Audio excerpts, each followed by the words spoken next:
Okay, everyone. Welcome to Litquake. This is our 15th anniversary. I'm Scott James. I'm part of the Litquake committee. Thank you. Today we're going to be talking about first-time authors reveal all. So if you're thinking of doing a book, or maybe you have already done a book and you're wondering, how can I get this to be published? You're going to hear from three outstanding authors today who have just gone through this, debut authors with their first books, and they're going to tell you how they did it. Before we start, I want to tell you just a little bit about Litquake and how we do it here. Most of Litquake, as you know, today's session is free, and in fact, almost all the things that are part of the festival are free. And the way we do that is that basically we are run mostly by volunteers, and we survive on donations. So if you're inclined to make a donation today, we have our two volunteers who actually have buckets. So if you want to put $1 or $2 in the bucket before you leave today, that would be helpful to us. We're especially grateful, though, people who are our partners and sponsors, and today our partner for this event is the Foundation Center. And the director of the Foundation Center is Janet Camarena, and she is going to be leading our session today. So please welcome Janet. Good afternoon, everyone. Thanks for making time in your afternoon to join us. And thanks so much to Scott and Litquake. As he mentioned, this is a team effort between the Foundation Center and Litquake. And programs and festivals like this don't happen without great teams, so I really appreciate Scott and the volunteers who are helping us make this happen. I'm going to now introduce our panel. Sitting to my right is Edan Lepucki. She's the author of the novel California, a graduate of the Iowa Writers Workshop, and a staff writer for The Millions. Her short fiction has been published in McSweeney's and Narrative Magazine, among other publications, and also featured on the Stephen Colbert Show. And sitting next to Edan is Amrit Chima. She's a short story writer and author of the novel Darshan, an indie reader selection for quality literary fiction. She also curates the San Francisco Reading Series anthology. And Ann Gelder is the author of Bigfoot and the Baby. Her work has appeared in Alaska Quarterly Review, Crazy Horse, Flavor Wire, The Millions, Rumpus, Tin House, and other publications. She's taught literature at Stanford University and UC Berkeley and has worked as an online producer and marketing consultant. And a special thanks to Ann for coming to our rescue. As a pinch hitter, you might notice, if you're really observant, that our lineup has changed a bit due to unforeseen circumstances. So special thanks to Ann for coming in kind of at the last minute. Please help me in welcoming this afternoon's panel.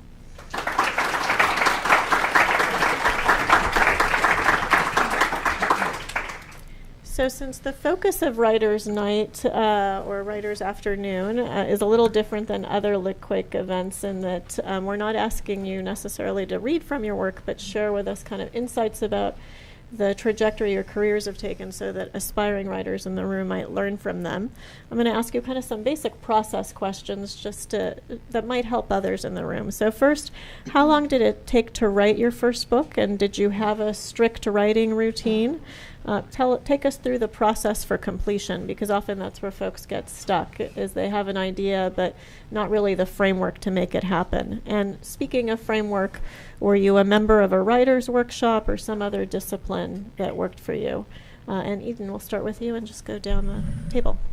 Hello. Let's see. I started my book at a writing residency called UCross, that's in Wyoming, and I wrote the first 40 pages in about 10 days, which is miraculous for me, at least. And so it was sort of lovely to have that big chunk to work from. But from there, I'm sort of a slow and steady wins the race kind of writer. So from there, it took 3 years to write, to get to about the third draft where it was ready to sell. And I tend to write 4 times a week for 4 hours, and it's dependent on childcare most of the time nowadays.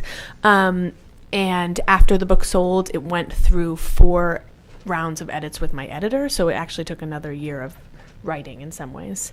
I have a writing group now. At the time, I was teaching so much that I felt like I couldn't do a writing group. I didn't have any extra time to do a writing group or to read all that work, and it just felt like too much. But I do have select readers that I always give my work to, and we swap pages all the time. So I did have people to kind of hold me accountable.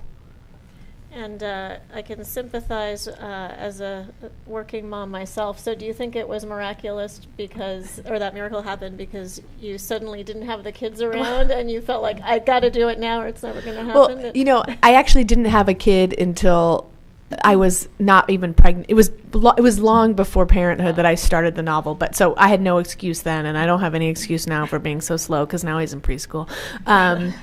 But I think nowadays, especially having like 10 hours a day to work and knowing that it was a set amount of time, so I could work for, 8 to 10 hours, with bouts of weeping between sessions and stuff. But, because I knew that was an exceptional 10 days and I wouldn't do that every day of my life, I think my head would explode. But having that and knowing it would end and then taking that bunch of pages and then slowly working and writing, 2 to 3 pages every day or every time I worked was really useful to me.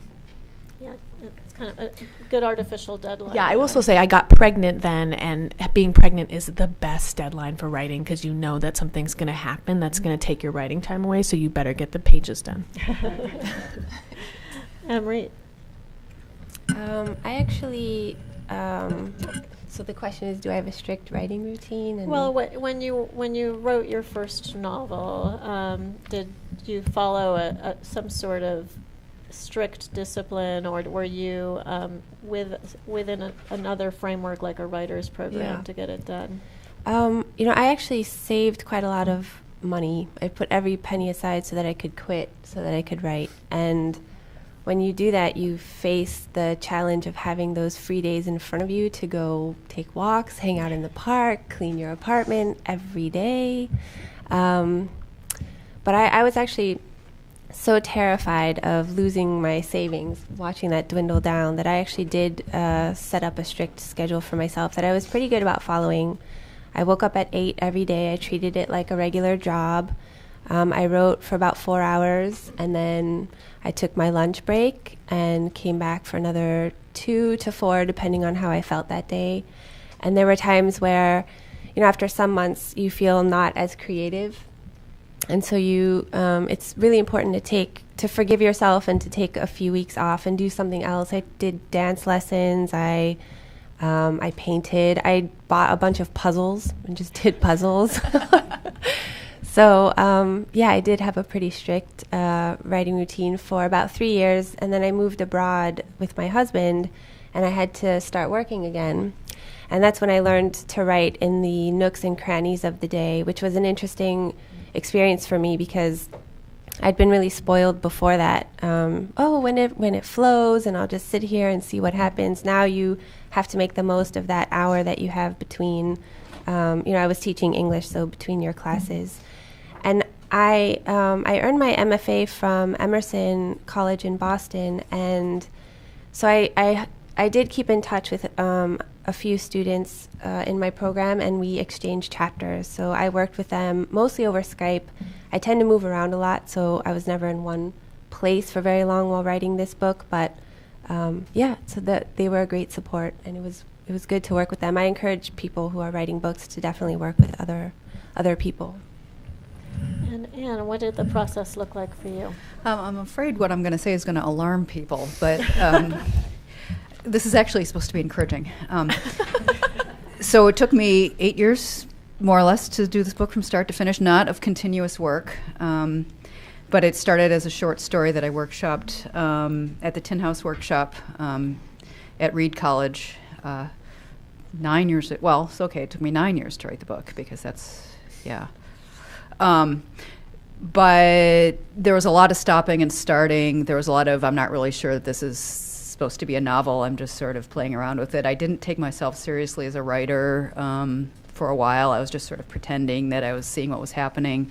At a certain point, I decided I was going to take it seriously, and then I was lucky I was able to cut back on my work and was able to work in the afternoon. So in the morning, I would have this very nice kind of chunk of time where I had to, I had 2 hours where it was designated writing time, and so I wrote, and that was good. And I did have a writing group that I met with, but there was definitely points where I just said, to hell with this. I gave it up, and I happened at the time to, I may be jumping the gun here, but I was sort of befriending the person that ended up publishing my book, and at one point I said, okay, I'm quitting. I'm not going to write this. And she said, no, I want to read this book. You need to finish it. So I did, because I like to do what I'm told. So, but I think the one thing that I learned writing this book is when you're writing a novel for the first time, you may not realize that every single person that writes a novel gets stuck and has trouble. And it doesn't mean that you're, a bad writer, or that it's part of the process. And I think, when you haven't done it before, there's a great deal of sort of rending of garments and gnashing of teeth, and and then the second time through, which I wrote my second novel in like 2 years, because it was just like, oh, okay, I'm stuck. That's part of it. So that's something that I learned.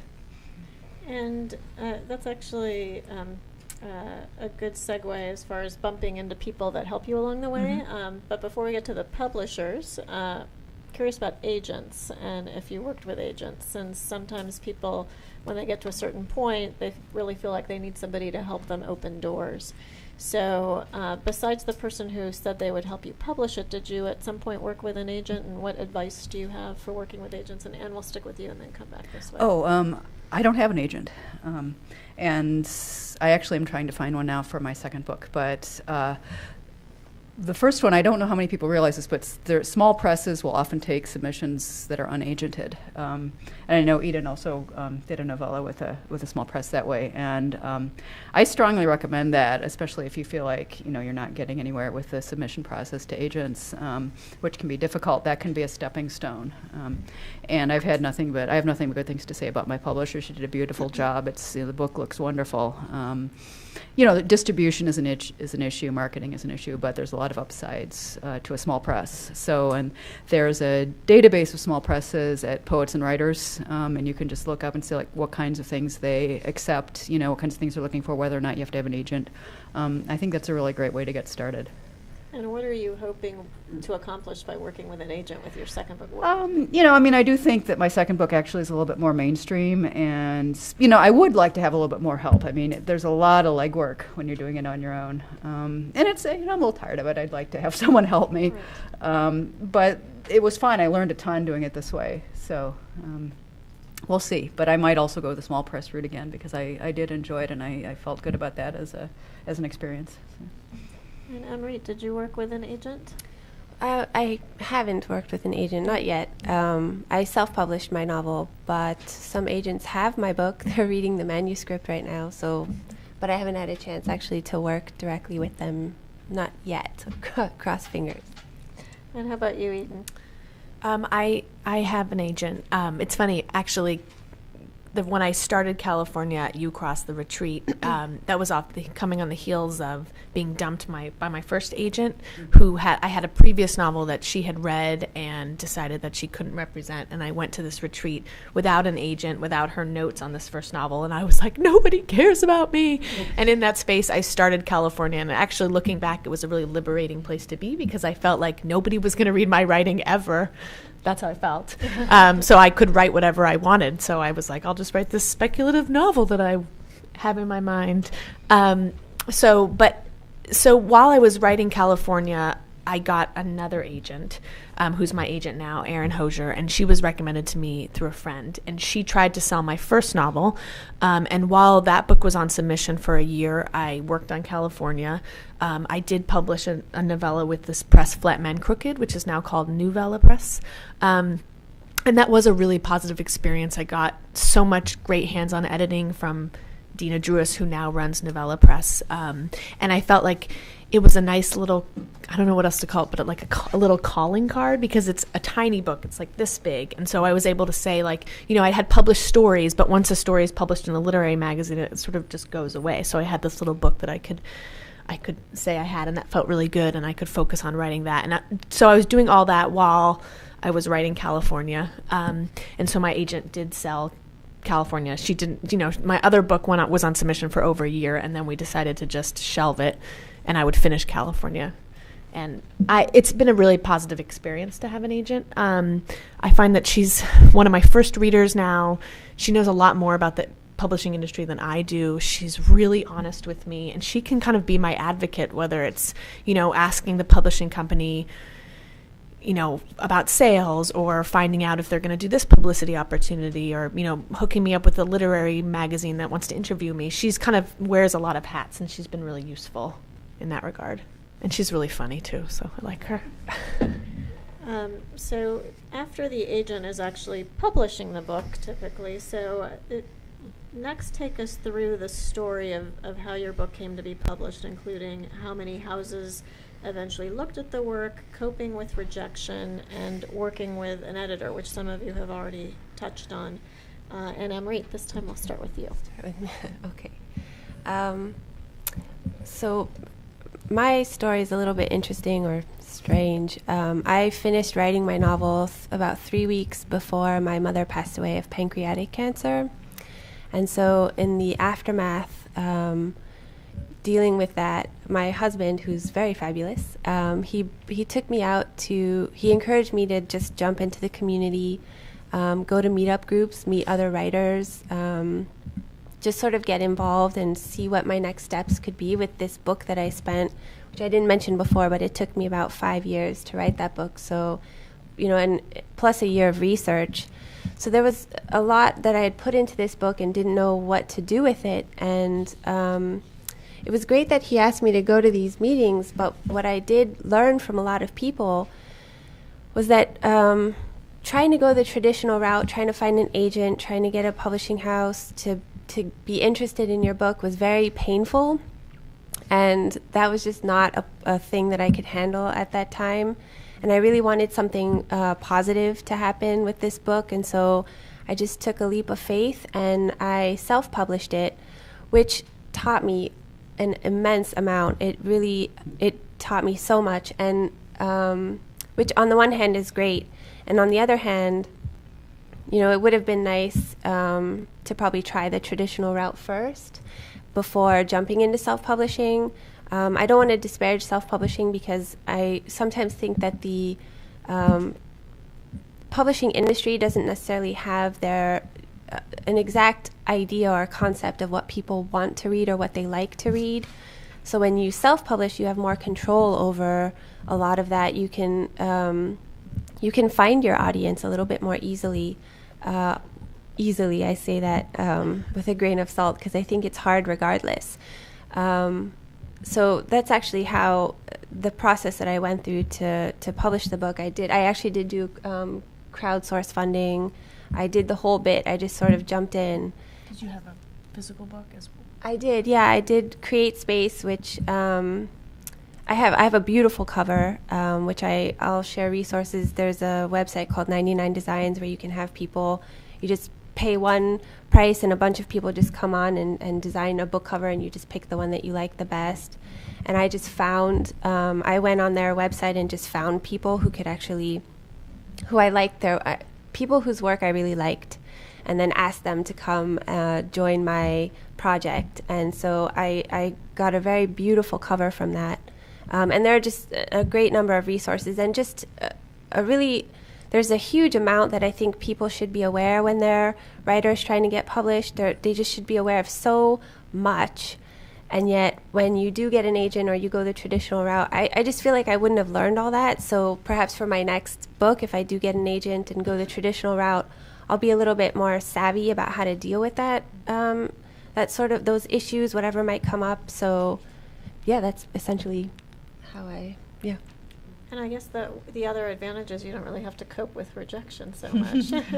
Right. I mean, one of the drawbacks, though, is that if an agent picks you up or a publishing house, you can not dealing with rejection is great, but then you also can't really ever let your book go. So you can always go back and make changes. You can always go back and make edits. So it's a lot harder to just move forward onto your next project because you feel like this thing is out there, it's got your name on it, you put it out there, so you want to make it the best that it can be. And, you know, us writers, we do that all the time.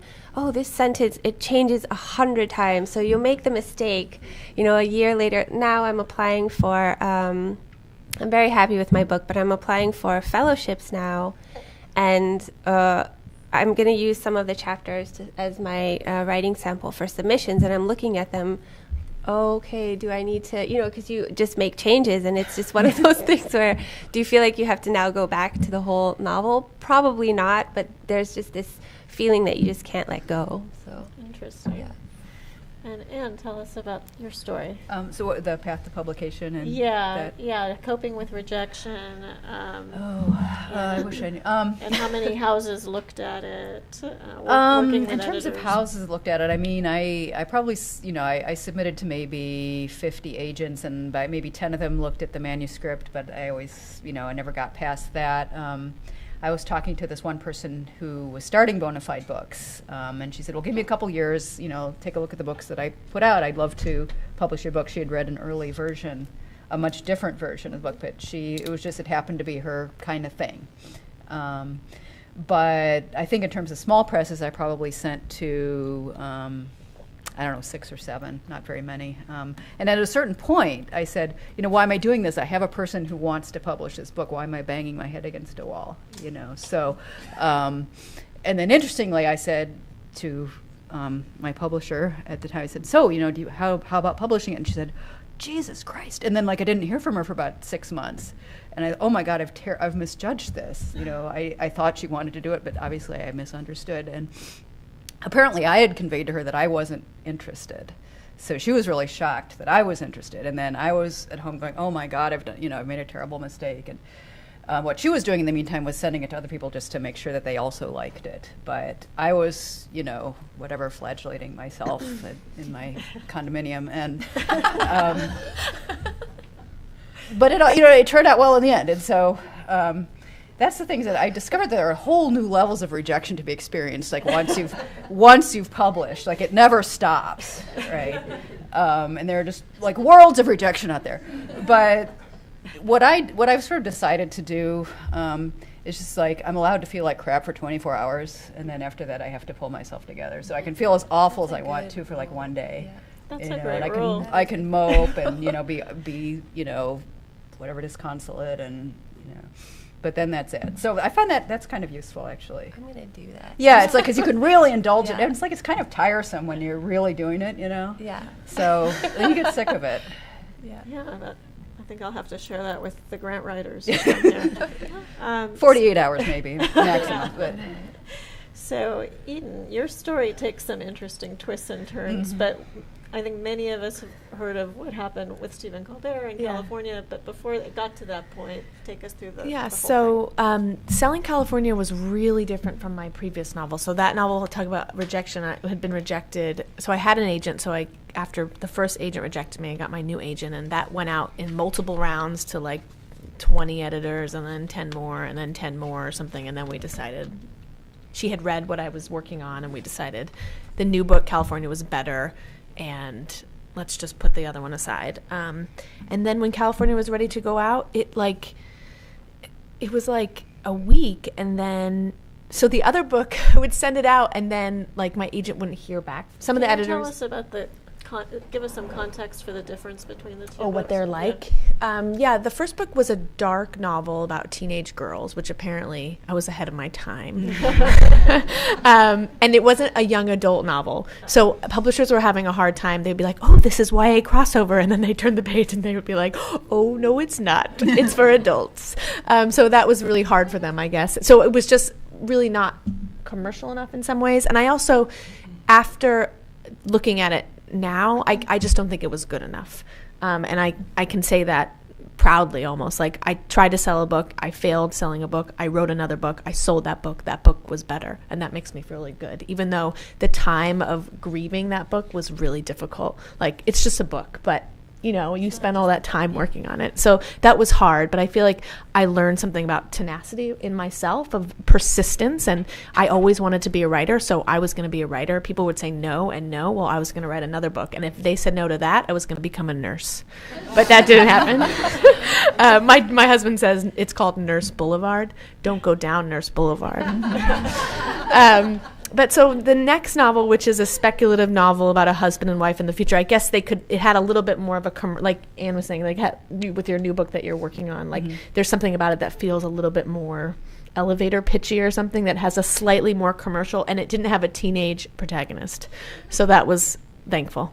And that book had, then suddenly it was just very different. There was a flurry of editors who were interested. I had phone conversations with them. Suddenly editors who never even bothered to look at the first book were reading my book or emailing to get it. So it felt kind of cool to be like the popular girl.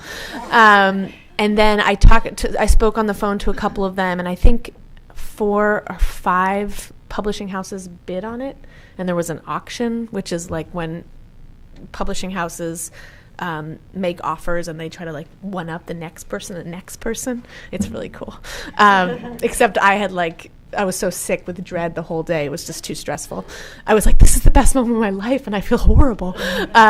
And so I actually went with a slightly lower bid from Little Brown because I really enjoyed my conversation with the editor there, Allie Summer. She is an assistant editor. It was her first acquisition.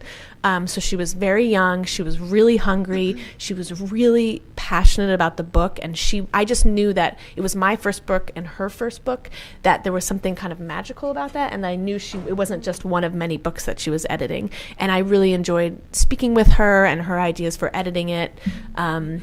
And so we went with her, and, then it came out. Do you want me to keep going? Take us through the rest of your story, because there's some in the audience who might not be familiar. Okay. So my book is published by Little Brown, which is a imprint of Hachette, and they're in a dispute still with Amazon. Which is a small online retailer. And so they're in a dispute, and Amazon, to retaliate against Hachette, had placed, or has still placed, you can't taken away the pre-order buttons for all these Hachette titles, including my own. And then books that are for sale, some of them, they've made them like 3 to 5 weeks delayed shipment, just basically to keep people from buying Hachette titles on Amazon. And Stephen Colbert, he is a talk show host on Comedy Central right now.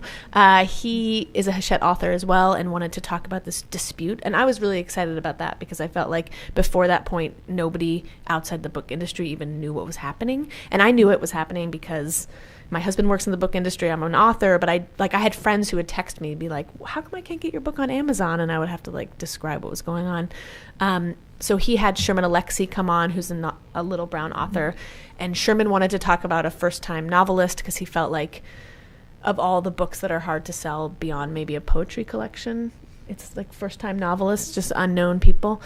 So he chose my novel to recommend on TV, and then it became this pet campaign of Stephen Colbert to get people to pre-order my novel from Powell's bookstore or any independent bookstores. So my book became like this poster child for the Amazon Hachette dispute, and like a billion more, I mean not a billion, but a lot more copies than anybody, including myself, imagined being sold were sold even before the book came out. It was a real David and Goliath moment. Yes, it was. I mean, it was totally crazy and wonderful, and it's upsetting that it had to happen in the way it happened, because there's so many Hachette authors who didn't get to be this one lucky, weird poster child book. But I'm also feel really grateful and excited, and I also feel like it's so interesting. It's such an interesting book story that in literary history, I feel like I get to be like this strange footnote of like my book randomly was I just think that's sort of neat. And strange footnote notwithstanding, there's still probably some book promotion that you have to do. And yes. So that segues nicely to that part of like the writer's career.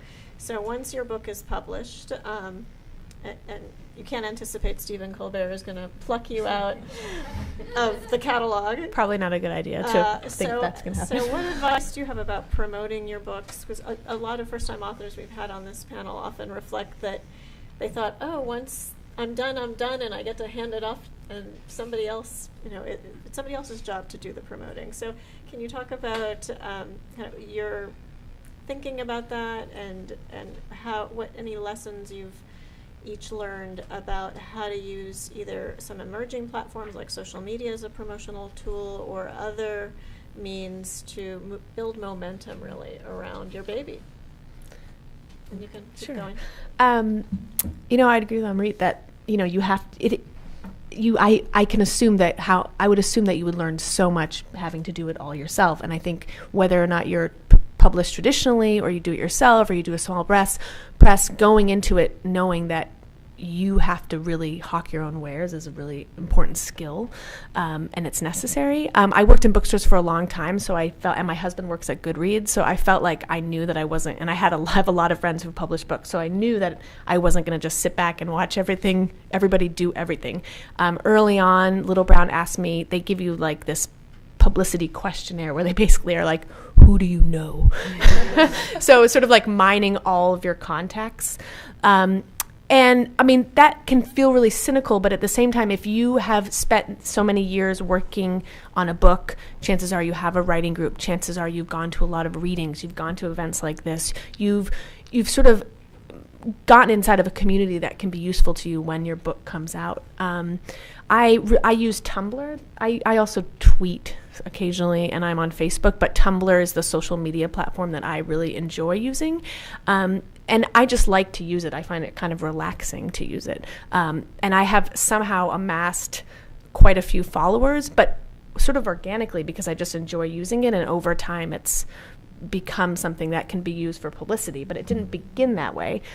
So I always advise, if you're thinking about using social media, you should do it if you feel like you like it. If you don't like it, don't use it. It doesn't matter. Like, most of the books that are on the bestseller list, I don't think it's because of their Twitter account that's making them sell all those books. But if you like Twitter and you can write something really snappy, then maybe you'll sell a few books that way. I mean, I've bought books from people on Twitter because I love their Twitter accounts. And I see it at the bookstore. Like Gabriel Roth's book, The Unknowns. He's really good at Twitter. So I bought his book because I was like, great. So it does happen. It does happen, but, it's not going to make anyone huge.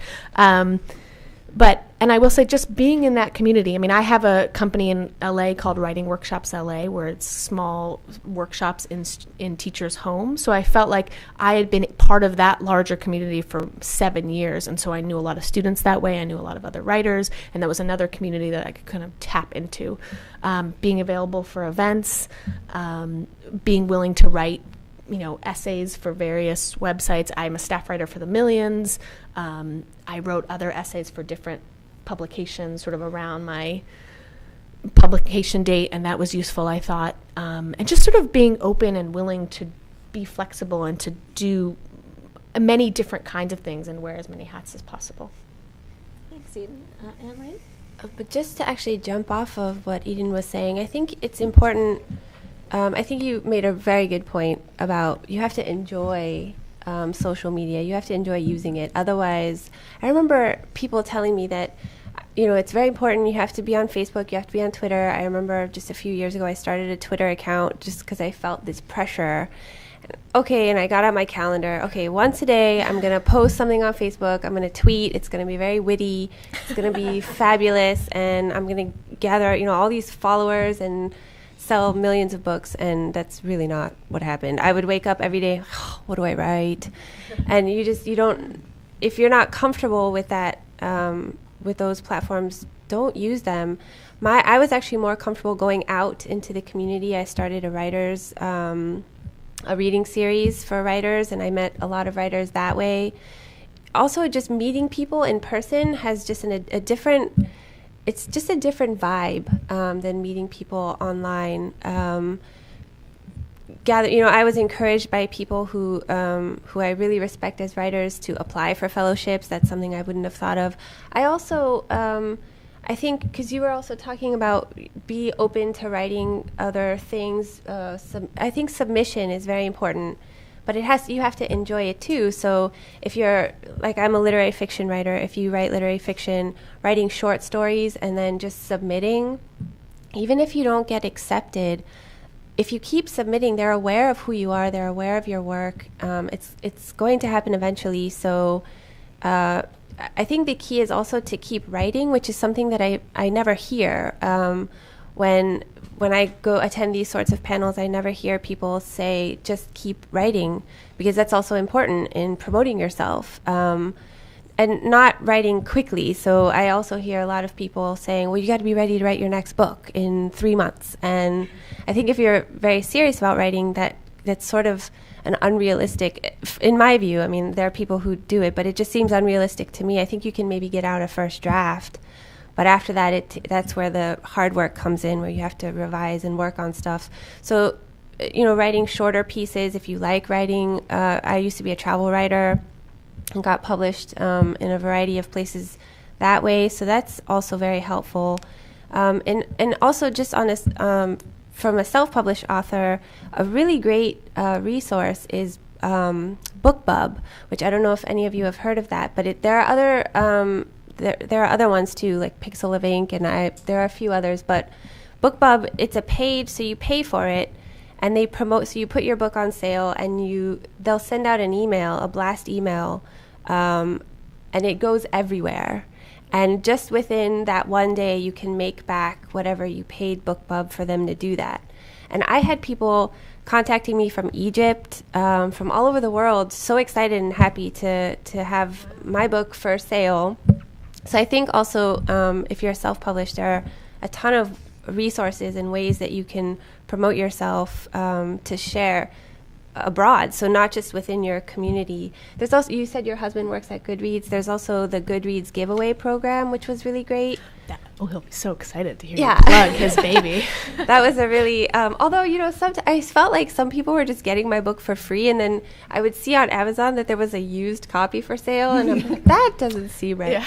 But I think for the most part, people are reading it, they're reviewing it, so that can earn you reviews.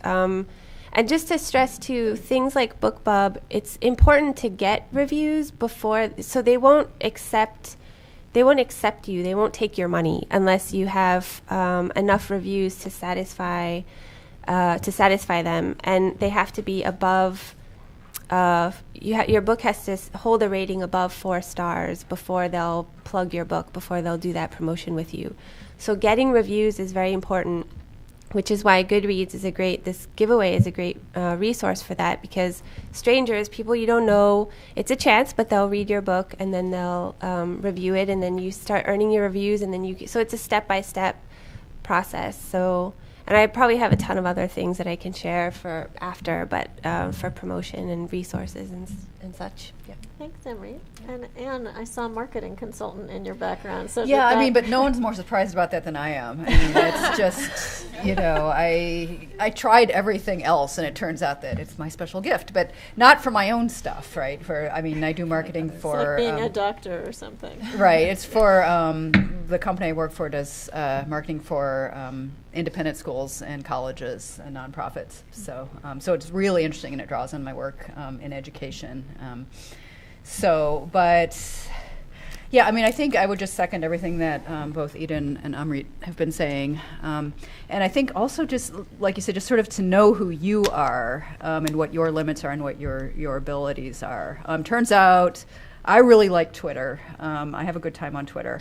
I know of one person that has bought my book as a result of just meeting me on Twitter. I don't know if that's worth like the 14,000 hours I spend on Twitter, but it's sort of like, I feel like I'm kind of spreading good karma. It's sort of just like being a nice person, like I'm trying to be a nice person, on social media, and not to spread like poison and, nastiness. It also, and like I just sort of there's these people that are sort of like weirdly my friends on Twitter that I've never met, but like there's all these people that sort of pop up regularly and say, "How are you, Anne?" And I say, "I'm fine, thank you." And, it's sort of nice. I don't know if I'm selling books that way.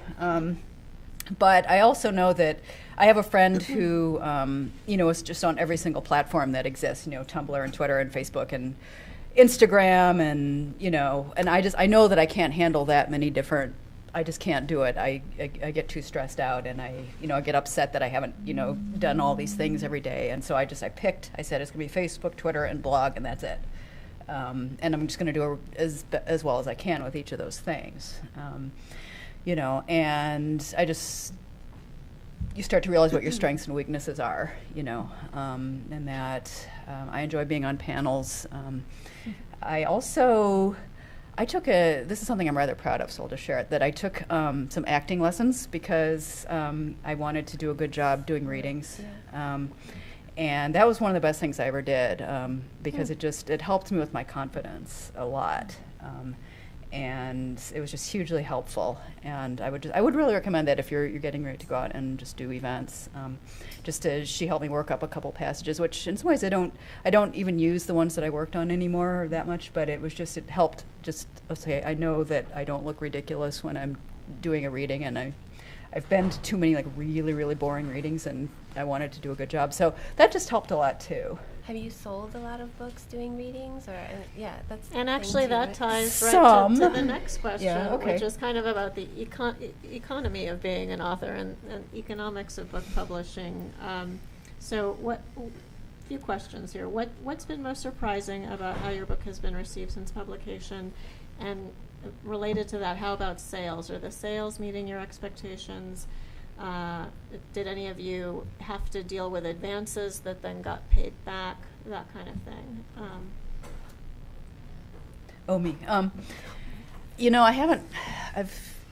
I think sales are fine for the small press. I haven't really been tracking them, to be honest. Mm-hmm. The first printing was really, really small, and as far as I know, there hasn't been a second printing, so it's just kind of, people buy them here and there. I'm trying not to make it about the sales, and more just about kind of building a readership, and finding the right readers for this particular book. And I would say the biggest surprise is how many. The audience has been. It seems like the most enthusiastic readers have been women, and fairly young women, which surprises me kind of, because I thought Bigfoot was a guy thing, although there isn't as much Bigfoot in the book as you might expect, given the title. But there's also people that were born kind of after the book takes place. It takes place in the 80s, and some of the most enthusiastic reviews I've gotten from people who are like 26 years old, which also surprises me. Somehow that time frame doesn't bother them, or whatever. So, but I haven't been able to predict. But I guess I didn't expect young women to like it. I expected middle-aged men. But oh well, that's fine. And how is the business side work with small presses? Because I think that's different, publishing house by publishing house. Can you walk us through that a little bit? Meaning just sort of how the business side works in terms of the contractual. Like, I know if you have an advance, sometimes you have to pay that back. If you don't have an advance, then there's a revenue share. Oh, there's revenue sharing. There's a kind of, I haven't looked at my contract in a while, but there was kind of like, up to this number of sales, I get a certain percentage, and up to, if there's a larger number of sales, I get a bigger percentage. We worked out something about ebooks, because that was something that my publisher hadn't really thought about before, and I said I wanted a provision for ebooks. And then my advance was just a token, so I just put it back into the promotional effort. Got it. All right. I'm reading with self-publishing. Self-publishing, yeah. I think I'm actually doing relatively well. I think I'm probably having like indie press. I would probably match it up with that. I'm surprised that people are still buying it. I think that's my. Can I ask? Is it Create Space? Is it a print-on-demand book, or did you print a set number? Yeah, that's an Amazon. Okay. But actually, so you do that, and then you also do the Kindle version, and then there's Smashwords, which puts it up on the Apple Store and Barnes and Noble and Kobo, and they're just everywhere else. That's not. So there's a number of different platforms that through which you can get your book. Yes. Mm-hmm. Yeah. So you just put it on Smashwords, and you can buy it on Smashwords, but it just branches out from there, and they put it everywhere else, basically. Okay, and tell us what Smashwords is. It's just a online. So it's a digital print. So it's not actual hard copy. It's just digital books. So you just create an account with them, and you follow the steps, and then you format your document so that they're pretty strict about how you format your document. I think because the Apple Store is sort of picky about all the codes within your document, which is that was a nightmare. That was probably the worst thing about self-publishing is dealing with that document. But then Smashwords distributes it essentially Yes. through the wider online So literary marketplace. They take a percentage of. they do take a percentage, but it's a smaller percentage than Amazon takes, which is kind of interesting. I don't have very many print book sales. It's just harder to promote that. It's harder to get those in stores. So I would have to pay for that to get them printed to put in a store. And also my book is kind of long, and so even if a bookstore would want to take it, it would actually cost them so much that I would have to price my book really high, sort of unreasonably high. So the only place you can get it in print is on Amazon.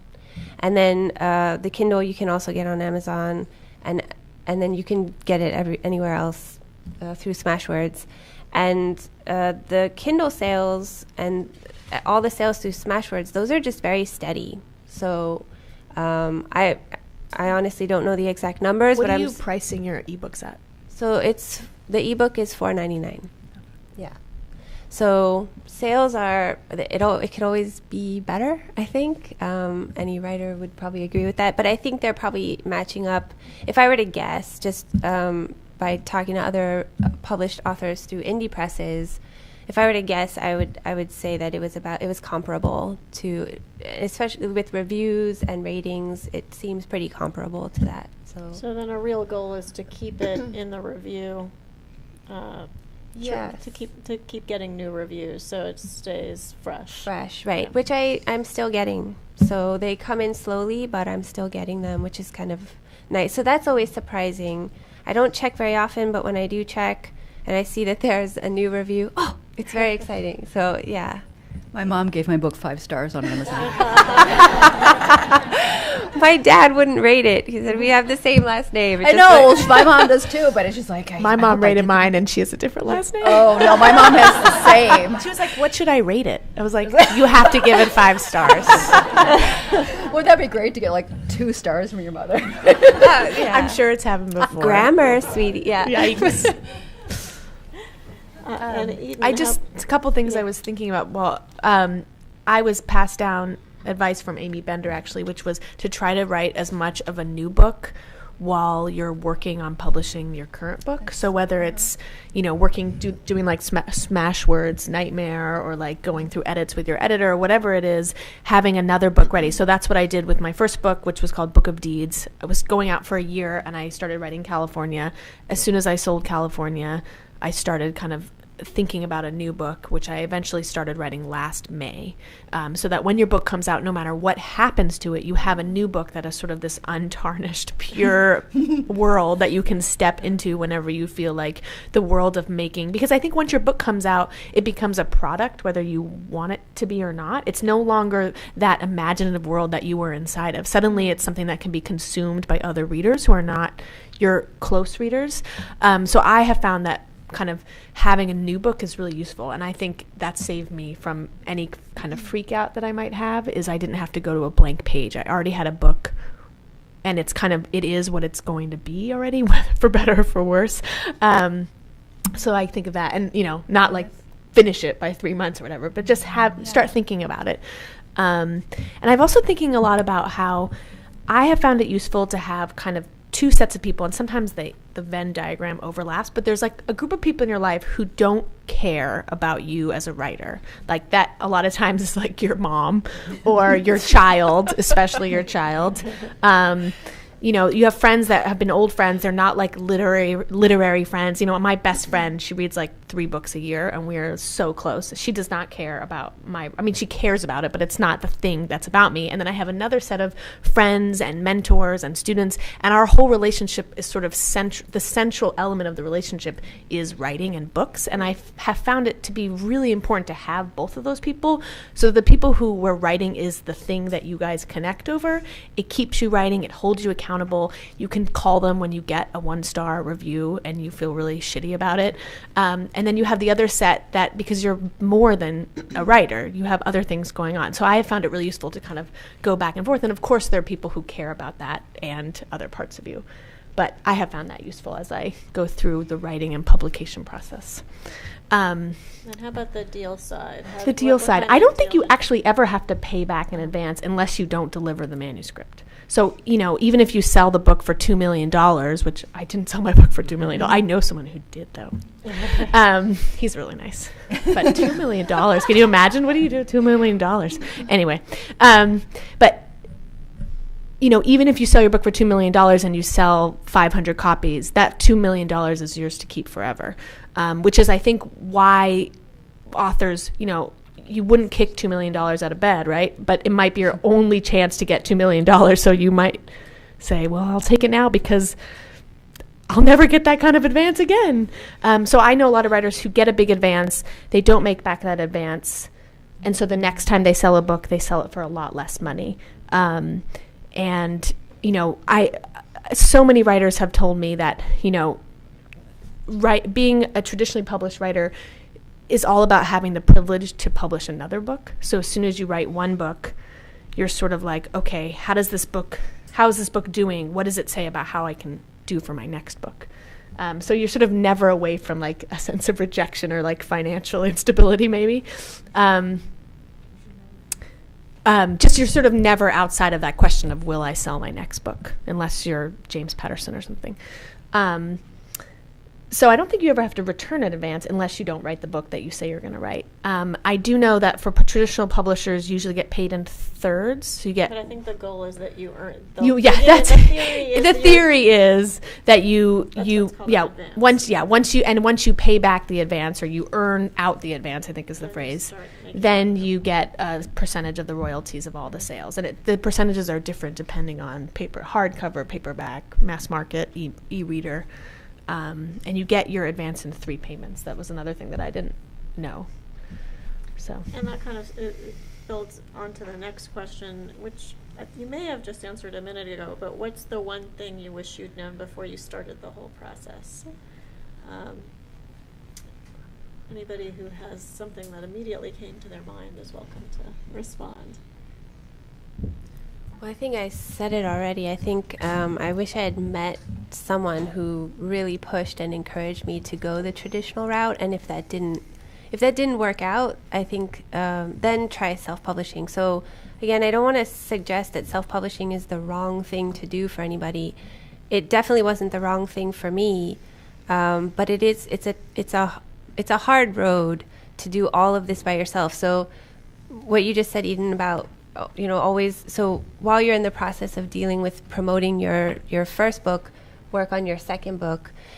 I think that's actually brilliant. Well, thank you. Yeah. It was Amy Bender's idea. It's very good to hear, but there's a lot, and I'm sure as a traditionally published writer, there was a lot of work you had to do with promotion, but I'm sure there was nothing like. I'm sure you did so much more. It's just it's a heavy thing to have to lift up, and then it's also every day. So you were talking about those days where you give yourself 24 hours to be sad. Mm-hmm. It was almost like every day. So it's really tough, and when you're not encouraged, or when you don't have a team of people behind you saying, you can do this, or this is really important. It's just, it's hard to keep it together for yourself. So then in addition, to get the strength or the mental energy to produce something new, I think is a lot harder. But, yeah. Okay. Anybody else, the one thing you wish you'd known before you started this journey? I mean, I don't know how helpful this is, but I didn't realize how vulnerable I would feel publishing my book. It would have been my lifelong dream to publish a novel, and then it happened, and it happened in this really big, exciting way, and I suddenly had way more readers than I ever imagined, and I tend to imagine real long fantasies going on in my head about big things like that. I never thought this would happen, and yet it felt so much more intense than I had expected. And you can tell someone that you will feel something intense, but it doesn't really help. But I think I was sort of surprised by that feeling of vulnerability. And I think because it was really important to me and it was happening, and to have strangers reacting to my book both positively, negatively, or kind of in the middle, it was just more than I had ever, like I just felt like a lobster without a shell. Yeah, that's a good. Anne? Yeah, I guess I'm sort of glad I didn't know some of the things that I've discovered because I might not have done it. Yeah, I guess I didn't realize that the promotional part was like hugely difficult for me, and I enjoy it while I'm doing it. Like I'm having a lot of fun right now, but it's also, I'm sort of an off the charts introvert, and so I need to, like, before an event I need to sort of, hibernate, and then after the event I need to hibernate, and there's a sort of, I really need to build that time in. I guess I realized that early on, because just doing sort of the first batch of events, I was so exhausted. I had about 3 colds this summer, just one after the other. And so I think I'm just sort of, again, you have to sort of know yourself and know your limits and push yourself a little bit beyond what you think are your limits, but you have to also forgive yourself for not doing every single thing, because for some of us it's just too hard. It's just, and there are things that we're not going to be good at. Like, some bookstores wanted me to sort of sit at a card table and hand out chocolate and, sign up, and I was like, I won't do it. I'll do a reading, but I will not sit at a card table and, like, lunge at people, because I've seen that go horribly wrong so many times, and I will. think there's a graceful lunge. Is there? It's like, well, you can show me how to do it afterwards.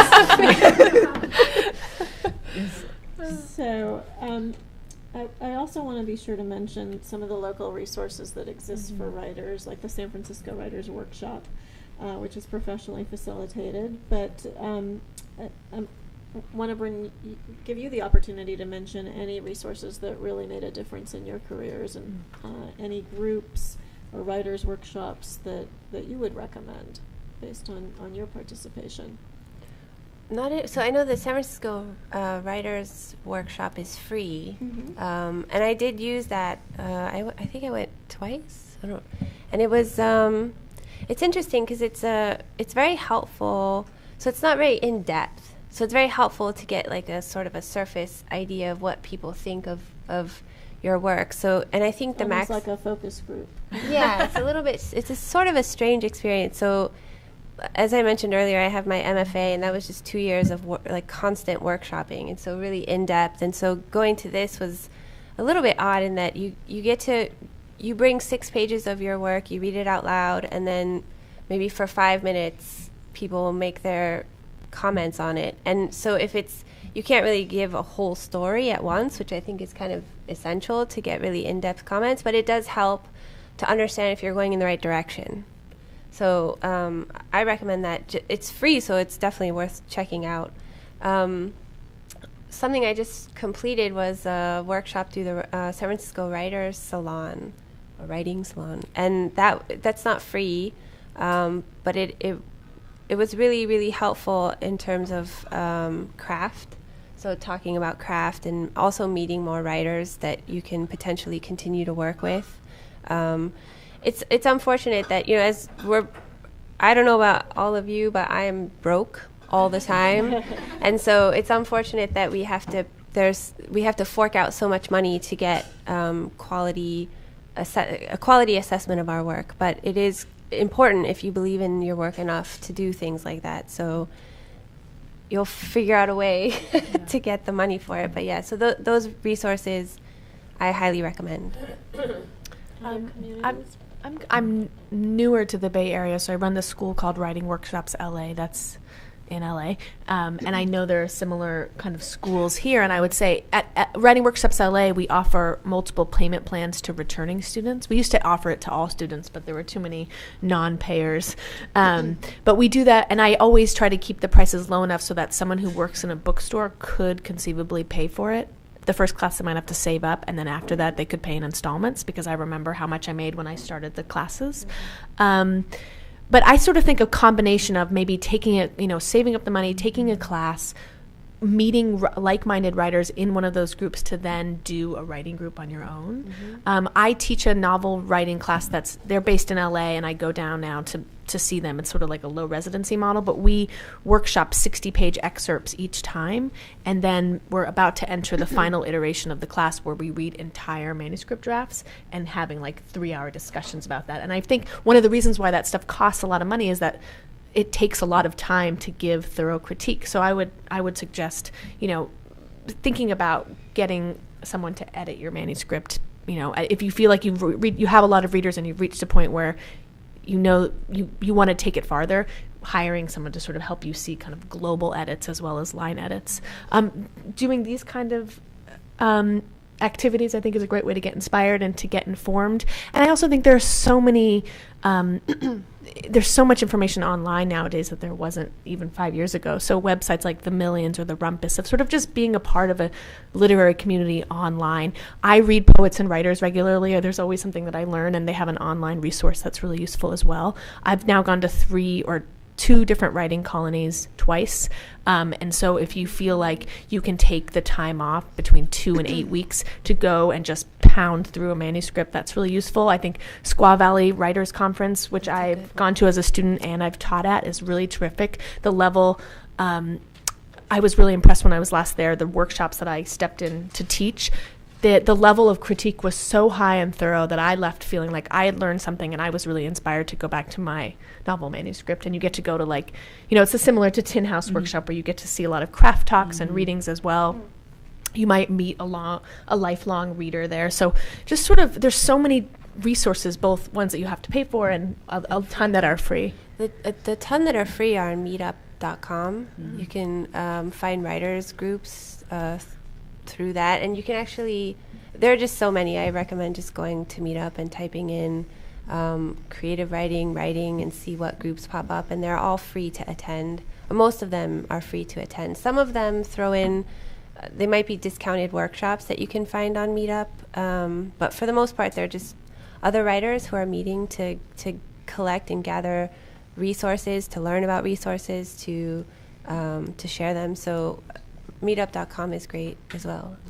And I always also say, going to bookstores, if you go to readings of writers that you like, you'll probably see a lot of the same people, and sort of you can make friends that way and be like, oh, I love Amy Bender too, and then maybe you can start a writing group. And you're talking a lot about networking too, which is another website, Litscene, LITSEEN.com. Yeah. And they have just a full listing of all the most of the writers' resources in the city, and also all of the reading series. So if you just go and attend these series, most of them are free or ask for donations, or they're like $5 to attend. You just go and network with people there too. So it's not just about your manuscript or getting critiques on your work, but also just being out in the community and meeting other writers. Hearing people read is a great way to understand. So you learn about their work, and it's a great way to understand if you want to work with them in the future. Because I also found, so I was abroad for a number of years, and I just moved back shortly before my mom passed away. And in this year and a half, it's been sort of a challenge to find new people to workshop my work with, just because people are doing different things. So you have to find people who are the right energy for you, people who also are at your writing level, whatever that may be. So I feel like networking community is very important in terms of just finding those people who can then help you with your edits and your critiques too. So. And Anne, do you have any resources to mention? And before you answer, if you have a question, I'm about to open up the Q&A, so start lining up here at the podium. I would second, again, everything that that these two have mentioned. I would also just say, at every opportunity, mention that you're writing, and talk about what you're writing. And there's a way to do that without being a jerk, And but I met my publisher at a wedding, and the people getting married just seated us at a table together. They thought that we would like each other, and we did. So, you never know. And so it's kind of like you're sort of knitting in a circle in a way, like and to just shift metaphors, you're sort of planting seeds and you don't even know like what seeds you're planting at the time, but things will come back, and things will come back in surprising ways. So I would just say, don't be shy to tell, people you meet that you're writing a novel or whatever it is that you're writing, and because you never know, and so just put it out there, and people are surprisingly sort of interested and generous and want to help. You're not burdening them by telling them that. All right, we're going to segue to Q&A, and just a couple of ground rules. Go ahead and tell us your name, and then when you tell your question, let us know if it's for a particular speaker or the panel as a whole. And initially, we're going to ask each person to keep it to one question per person so we can get to as many of you as possible. Go ahead. Okay, thank you. My name is Tom, and I want to thank those of you who have publishers who publish with Bookshare, which is a nonprofit in Palo Alto that publishes for people who are blind and visually impaired. So thank you, because when I hear all the great press about like California, I went on Bookshare and there it was, so I could read it when everybody else was reading it. So thank you very much. And then also my question to you is, to all the writers, is how different, after all the edits and rewrites and everything, how different was the book that was published from the idea that you had initially? Interesting. How much? Sounds like an existential question. How different? I can't comment on this. Well, was there a point in time when you finally decided to just go for it that did like a final edit, or? Yeah, well, I mean, I know you're constantly editing it. Yeah, always. But yeah, that was probably last year sometime. It was probably the fifth, I have to say fifth draft, I would say rewrite. So yeah, but I leave it to you ladies. In some ways, the book is very different. I mean, how the book is now to how it was in my mind, I don't know where to begin. I mean, that's like a glorious castle in my mind, and now it's just a book. So that is sort of an impossible question for me to answer. Well, how about, is it different than the pitch that you had in the beginning for what it was going to be? Well, the idea stemmed from this phrase, post-apocalyptic domestic drama, had kind of jumped into my mind, and I thought, I want to read that book. At that point, I didn't think that I was going to write that book. So I will say that I think that it is a domestic drama, and it does take place in the future, in a sort of ruined future.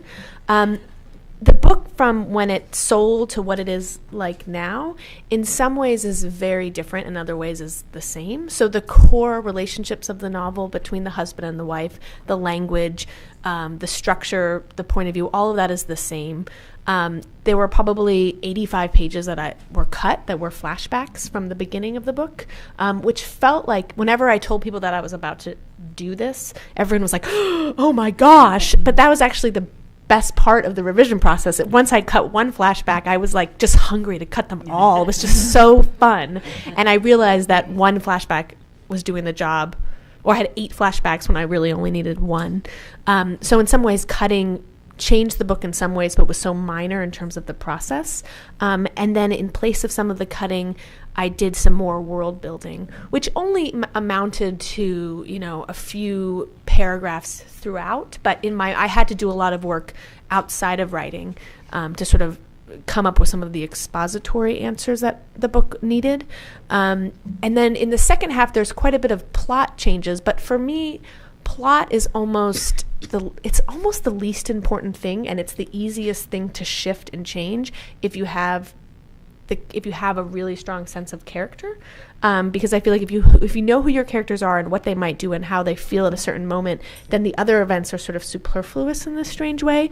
So there were a few, I would say, maybe bigger plot changes that if I told someone what is different, it would sound shocking, but in fact they were very quick to do. So it's sort of like it was both a lot of large edits and a lot of really small things. But it still feels like mine. I always say it actually feels like the book that it was meant to be. So it was edited to the point that I wanted it to be. To your vision. Yes, exactly. Mm-hmm. But that's not to say the edit process was easy. There were times when I was just like, I can't do this. I guess I would say sort of what you said, that it did become the book that it was meant to be, but I certainly didn't envision that when I started. I had always wanted to write about Bigfoot, but it turns out that sort of less Bigfoot is actually more, at least in my experience, because when you write a lot about Bigfoot, then like the mystery sort of goes away, and I ended up not wanting to sort of demystify Bigfoot. He's much more interesting to me, sort of on the margins. But so my original story was about a park ranger who tries to find Bigfoot in order to impress a much younger woman. And then I started doing the backstory for the younger woman, and she turned out to be one of the central characters. She and her family turned out to be the central characters of the novel, and the park ranger is gone. Sadly. Sadly, yes. He was a nice guy, but... He served his purpose. He served his purpose. My question is for you. Way at the back. Yeah, Anne. Yes, Anne, right. I was sitting here, so I couldn't really see your name. My name is Apollo Egan, and I was intrigued when you mentioned that you took acting lessons, and it sounded interesting. And so do you have any advice or suggestions, or, where one can even take acting lessons if one wanted to? I mean... Oh, is Valerie here? Oh, my acting teacher said she was going to come today, but she blew me off. So... I can actually give you the name of my acting coach, and I just hired her personally. But, that's because I wanted something very specific. I didn't necessarily want to take, whatever, be rolling around on the floor and stuff like that. I just wanted to work on, reading sections from my book and not being a boring reader. But, so I can give her that name. But I've always thought that writing fiction was very much like acting. And I don't particularly have an acting background, but when I taught at Stanford, I had an acting teacher come in and talk about sort of method acting, because I really felt like you sort of, when you're writing, you're inhabiting these different characters and sort of imagining how they would behave. And in some ways, you're taking on that persona. So I've always felt like there was a connection. But I didn't take the lessons until after I had published my book, and I knew that I was going to have to go out and do readings. And I wanted to just make sure that I didn't look like an idiot. And I don't know that for sure, but I feel, less worried about that now. So would community colleges also have acting? Yeah, you can. And my husband said, no, you should join Toastmasters. And I said, no, I don't feel like it's about making persuasive speeches. I feel like it's about the artistry and the interpretation. So, I think there's probably any number of options. I just had a very specific goal for this. But I would imagine that just taking like community college classes would be very helpful as well. There's also she's in LA, but this woman, Ray Dubois, has a company called Thinking Out Loud, and she actually works she is a former actress who works specifically with writers. And she does sometimes do seminars around. So it's called Thinking Out Loud. That's her website. So that she might also have suggestions for people who do that exact, acting for writers kind of thing. What's up her here. name again? Ray Dubois, RaeDuboc. And my teacher is Valerie Week, Weak, and just valerieweek.com. She's here in the city. Jane Ganal's sister. Jane Ganal, one of the co-founders of Litquake. Her sister is a Broadway actress who also gives classes for writers who need their work.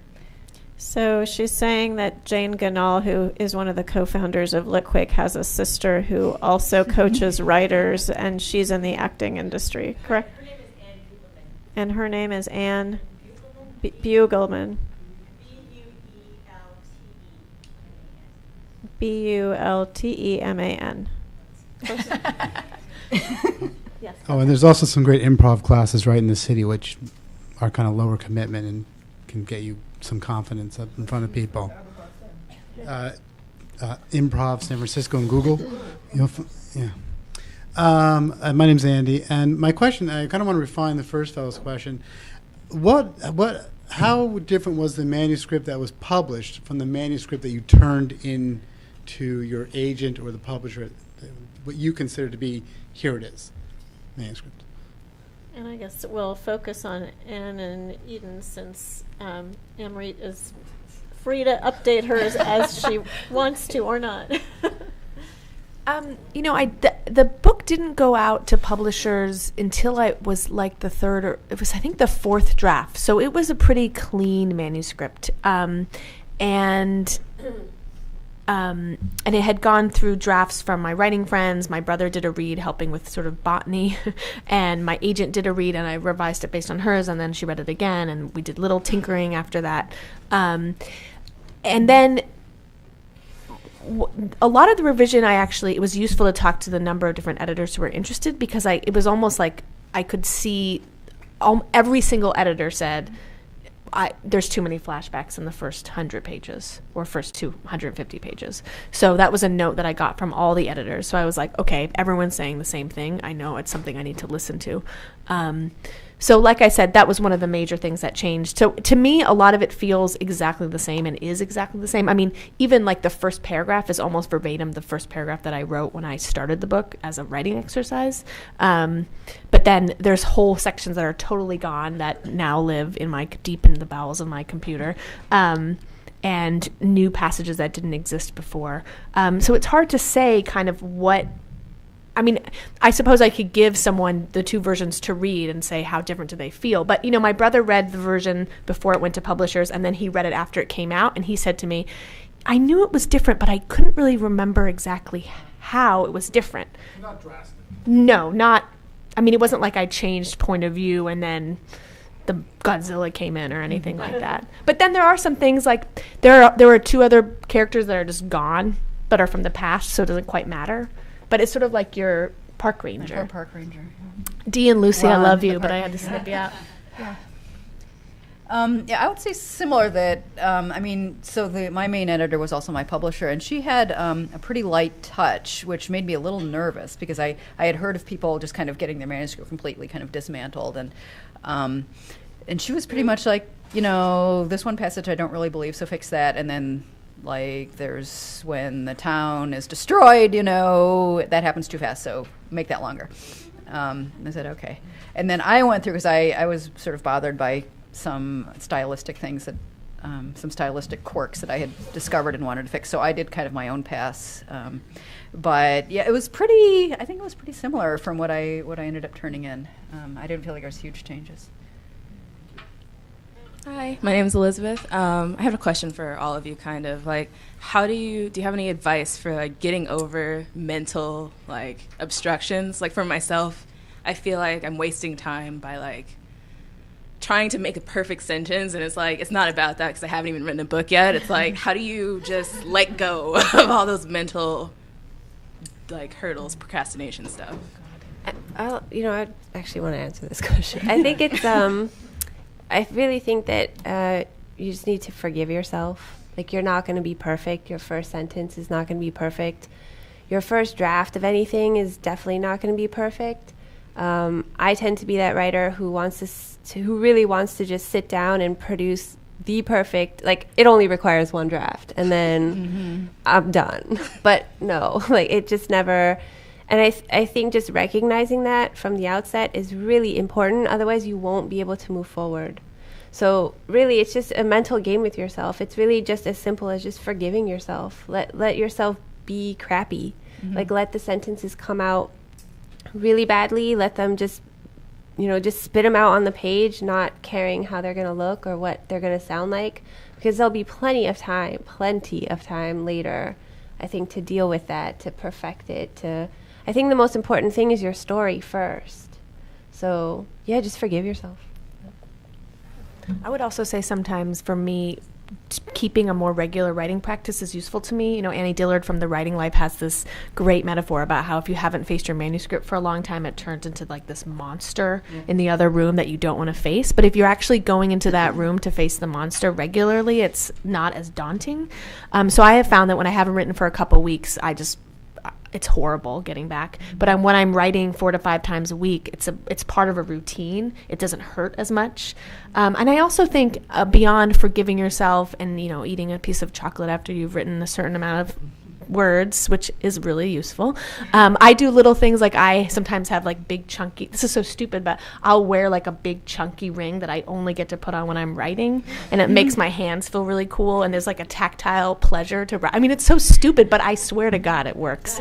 And I also think sometimes we have a bad feeling, it's in a useless bad feeling, and I think sometimes we have a productive bad feeling, and I think the more you write, the more you can sort of discern, am I feeling bad because I just want to shit on myself and tell myself that I suck? Or am I feeling bad because I've been like circling summary and I really should dive into scene right now, or like this scene isn't doing anything and that's why I feel bad. So I find sometimes actually trying to answer the question craft-wise is useful, because it takes you out of like, I'm a horrible person, and more into like, okay, what is the text saying? And then it gets outside of like the emotional bullshit that we all have to deal with every day. Good luck. It's like therapy. Or even just pacing the room. So just like letting yourself get up and be like, I need to think now. Now's not writing time. Now's thinking time. Yeah, I mean, I think it's okay to not write, too. It's okay to not physically be producing words, because if you're lying on the couch with a cat on your stomach, you're actually working, I found. That like, I don't know, this stuff about you've got to produce 1,000 words a day, sometimes that's just too much pressure, and sometimes you need to be away from the desk and you need to be thinking, but stuff is happening, If you're doing that too much, maybe eventually you have to put words on the page, but I think this pressure sometimes, like, every day I'm going to write 1,000 words no matter what, and some writers do that, and I find I can't, but that doesn't mean you're not working. Kathleen, and joining a critique group, what do you use to select one that isn't that is constructive rather than destructive, or is there a difference? And is your question for one person? Or all the panel, yes. So how do you pick a writer's group that's going to be helpful to you? Well, I found mine originally I took some classes at Stanford Continuing Studies, and was invited to join a group. And eventually that group fell apart, but I found there was someone from that group that I then contacted when I was looking for a new group. And so it was sort of like, I think, because of the types of people that were kind of hanging around together, I felt confident that they were sort of at the same level and that had the same goals. I think that, but you do have to have sort of ground rules in place about just what is destructive criticism, what is helpful criticism, and everyone sort of has to agree on that. And if you're just starting a group, it might be worth sort of enunciating all of that and saying or you can even sort of circumvent that when you turn something in and say, here's the kind of thing I really would like to know from you. I think people that are destructive in writing groups, my experience is that they tend not to last very long in the writing group, because people kind of freeze them out, or they're not enjoying it either. They're not there for the right reason. Thank you. But you guys, you said that perfectly. Yeah, that was everything. Hello, I'm Peter. Question for the panel at large. I feel like a lot of fiction is based in your own personal experience. Perhaps bits of dialogue that you hear make their way verbatim into your stories, or characters are based off people you know somewhat. I'm wondering if you've ever felt like it was exploitative, or you might be hurting this person in your life by putting this material in there, or if you got reactions from readers that about that subject at all, I guess. The fine line between narrative and I can. I do have one really surprising. You said, what have you been most surprised about? Actually, I forgot the thing that was most surprising to me. So my book has some fairly strong criticism of a certain brand of fundamentalist Christianity, I think, and that I have had several, evangelical Christians read the book and tell me they love it. And so either they're, like, I don't understand evangelical Christianity, or, I did something that was not what I thought I was doing. So people, what you think people are going to see, my experience is that they don't see what you think they're going to see. I think that's good. Yeah, it's just really, I've been just stupefied. Every day I have this colleague at work who writes to me, and her husband is the pastor at a mega church. She writes to me every single day and tells me how much she loves my book. Wow. So either, like, something weird is going on. Like, I'm just sort of like, I really can't believe it. I tried so hard to get her not to read. She's like, no, I'm downloading it right now, and here we go. And I couldn't stop her. And same with, it's just amazing to me. I think parts of my writing are from me or based in part on my experiences, but it's not what usually brings me to a subject. And I like to play pretend more than I like. My life is so boring. But I will say, and I think my subject actually is useful in that people don't, it's not like a Bildungsroman, it's like a post-apocalyptic thing, so they know that I didn't live through it. But I will say that everyone assumes that everything's autobiographical, like even family members. I have my sister texted me to be like, my brother Asher she was like, Asher doesn't know that he's Micah, and Micah in my book is like this horrible villain. And I was like, she was like, Asher doesn't know he's Micah, LOL. And I was like, he's not Micah, what are you talking about? So it just seems to me that people just assume that it's autobiographical anyway, so you just sort of have to let that happen. To me, I never lost any friendships or damaged any relationships because of my fiction, but I know it has happened to other people, especially in families that maybe are more conservative and they're sort of shedding a light on something that is considered private. I mean, my family is like full of showboats who would be so pleased if I wrote about them. So I think it depends on the family. I don't really have any advice what to do or how to. I just think whenever I do use something from real life, as soon as I set it to page and as soon as I translate it to text, it is not real life. And so that is liberating to me. And I'm going to, since we just have one last question, I'm going to try to let her ask it. Okay. And then we'll keep us in line. Hi, my name is Trish, and I'm also an acting coach for 25 years in the Bay Area. Hey, if you want to talk to me. There you go. Valerie's Trish. a friend of mine. She's all right. great. Yeah. So ask her why she didn't come. Yeah. Email her. That I had a question just about the nuts and bolts of submissions, because growing up in the 80s, I was always like, I have to like lay out my postage and all my thing. And I assume we can do that all by email, but if you're submitting to 50 to 60 to upwards, how do you manage that process and not go mad? I have a spreadsheet. Yeah. I mean, I just have a spreadsheet that I really do have a spreadsheet, which I just have a page of agents and people I've submitted to, and those people who have said no, those who have said yes, who have the manuscript. There's a column for what they ask for and how to submit. So it's just keeping track of it in your whatever way that you feel is best organizational tool for you, I think would work. But yeah. Everything that happened with me happened via email. So I submitted my first book after my first agent left me. I don't know. She dumped me. After she broke my heart. Aww. I then submitted, I queried agents via email and then submitted to them via email. And I kept it in a journal because I'm sort of...